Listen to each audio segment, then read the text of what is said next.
You mentioned KSI as well. Obviously, you work with KSI a bit. Really love. I was at KSI's Wembley Arena show, and I was stood at the side of the stage. Everyone was there. Anne-Marie was there. Dino Mm. was there. Simba was there. Everyone was there, right? And then we see you walk on top, on down the little ramp to the stage, join KSI, perform Mm. really love. He asked you to do 7 days. You smash it, obviously. Appreciate it. Come out, leave KSI to do his thing as always. You're walking down the steps, and there's cameras, there's lights, there's all these artists here. And bro, I watched you, and you stopped and spoke to every single person that approached you. That you took the time, you maintained the eye contact, the cameras were on you, you were engaged straight fully. I've got footage of you on my phone talking to SX for a good like almost 10 minutes. You'd just come off the stage, yeah.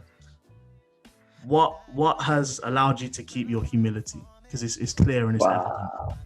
I mean, that's big that you just for you clocking it. Like, I mean, I love that you can see it from that position.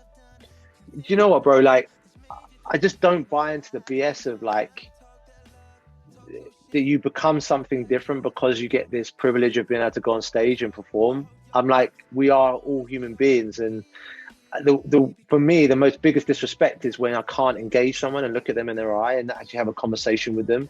And that fleeting thing where you're kind of you're reducing someone to a means to an end. So it's like, I'm just going to say a quick little something and I'm over here, or I wasn't even really fully listening to what you're saying anyway. I just parred you a little bit and walked off. So I'd rather take time, do you know what I mean, and actually engage you as another human being, because it makes me feel like I'm being seen, you're being seen, and we move, you know what I'm saying? So I just feel that's always been something that I take a lot of pride in, do you know what I'm saying? Like, everyone's a human being, and let's not get too gassed with this whole thing. You know what I mean? You could be top of your game, but that doesn't mean you ain't got time to stop and speak to someone, you know what I mean? Or at least show them the eye contact. It's that worst one when someone takes a hand, yeah, and they're not even looking in your eye, bro. They're over. You're just like, bro, what are we doing here? Yeah, 100. But but it's just life, you know, and some people gauge it and some people don't. But it's nice that you were able to see it from your position. You know what I mean, I appreciate it. Man. Was there a time, just to briefly touch, was there a time where you felt you did get lost in it? Do you know what's funny? Because I never think I ever got lost in seeing people and giving them time. But what I did get lost in is, I think you call it, quote unquote, a people pleaser. So what would happen is I'd overtly do that. So it became like, bro, like, I get it that you want to speak to people, bro, but like, you now taking, like, okay, for example, I would do an album signing, and I know someone's going to come up with a story and an anecdote and tell me about how they heard the album for the first time and the whole thing, and they brought out maybe 5 other albums that they want signed, and it's just the whole experience, yeah, and they're excited and they're queued up. So I give them the same time that they give. I can't give them a 30-second thing.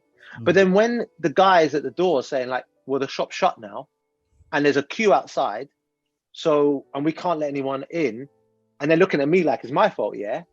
So then I'm kind of like, well, okay, I'm a bit torn now. So then, okay, we're going to have to take a table and go outside then, innit? And just finish the thing, yeah?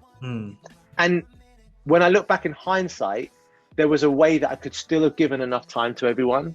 But rather than giving 15 minutes to every person coming through, and you've got 1,000 people to get through, right, and you've really got a 3-hour window, that's where I had to realize that there has to be a fine line between how much you can still get the same thing of being seen, but don't become a people pleaser where it only impacts yourself. So that's why I think one of the things I've learned in my life, and I talk about it in the book, What's Your Vibe, about that.